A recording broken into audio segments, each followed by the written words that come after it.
Eh bien, bonjour à tous et à toutes, c'est Monsieur Kazetradi. On se retrouve sur quel bras de micro me conseilles-tu? Et surtout, je vais vous donner quelques conseils, éventuellement, pour faire un bon choix de bras de micro, selon votre budget et selon le micro que vous avez, bien évidemment. Premièrement, quand vous choisissez un bras de micro, ça dépend justement du facteur en lui-même.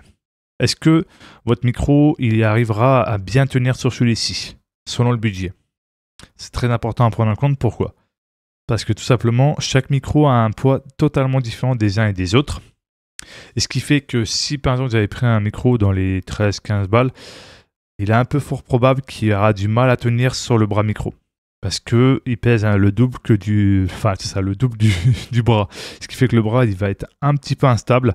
Il pourra arriver à être un petit peu plus bas au lieu de rester stable et proche de votre bouche, pour qu'il puisse capter bien comme il faut votre micro, votre voix. Donc ça va être un peu compliqué, donc il faudra s'investir un petit peu plus dans le bras aussi, pour qu'il puisse bien évidemment être stable et assez costaud pour le micro qui pèse un sacré poids en soi. Par contre, pour les bras micro à des petits prix, vous pouvez facilement mettre un Blue Yeti, un Burn UM1, un BM800, et d'autres micros à des prix quand même qui correspondra à des petits budgets et qui ça sera parfaitement compatible. Donc là, je vous présente le premier prix qu'on peut trouver chez Thomann. Donc je pense qu'il y en aura quasiment les mêmes, je crois, il me semble, avec quelques différences près. Donc là, vous avez le bras micro à ressort, qui est le plus grand classique. Vous pouvez facilement trouver sur Amazon si besoin. Voilà. Après un bien réglé, et surtout, bien ici, vous avez toutes les explications.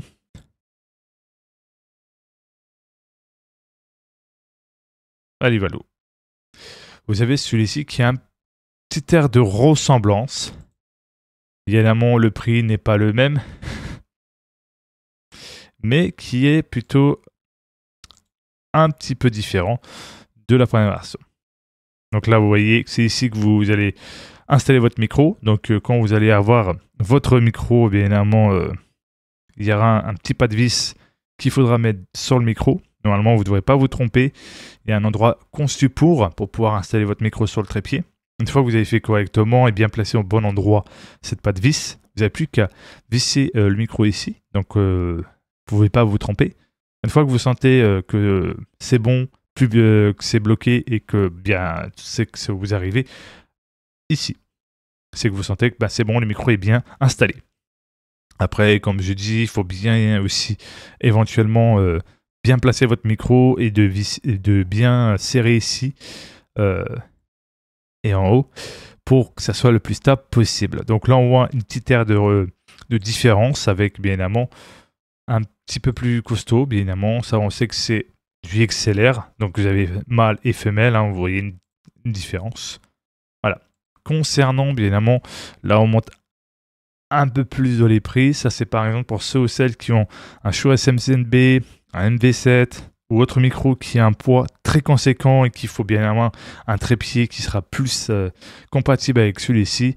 Ces trépieds-là, ils sont très très bons et ils arrivent très bien à gérer un SM7B et un MV7. Moi, personnellement, j'ai ce style de bras micro, bien évidemment d'une autre marque, mais qui tient très bien mon micro et j'ai pas de problème d'instabilité.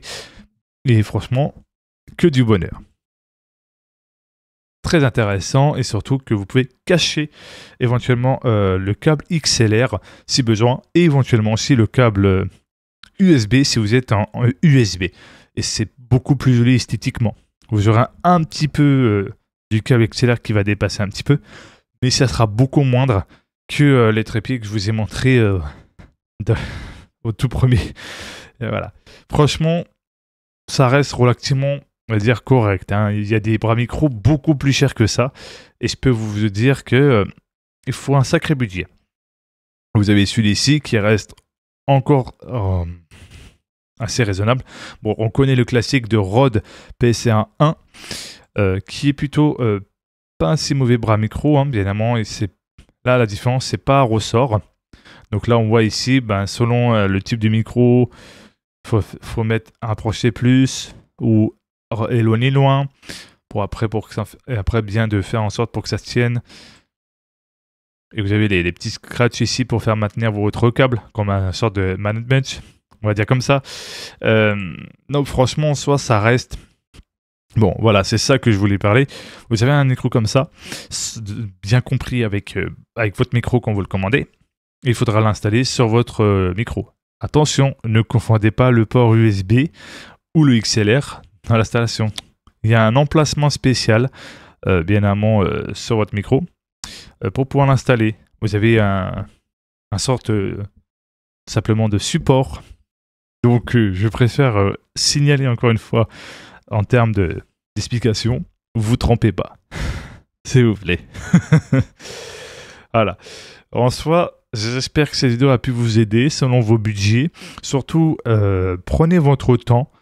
N'allez pas précipiter tout de suite dans l'achat. Si vous avez déjà ce qu'il faut éventuellement pour l'instant et que vous pouvez attendre pour économiser au max, faites-le. Franchement, personnellement, je ne vais pas vous forcer à l'achat. Je vous conseille juste, prenez votre temps.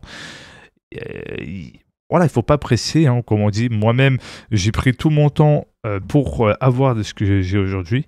Et je peux que vous conseiller de faire de même. Prenez votre temps et au fur et à mesure, vous allez construire bien amont votre objectif d'amélioration de setup audio et aussi d'avoir un meilleur trépied, etc.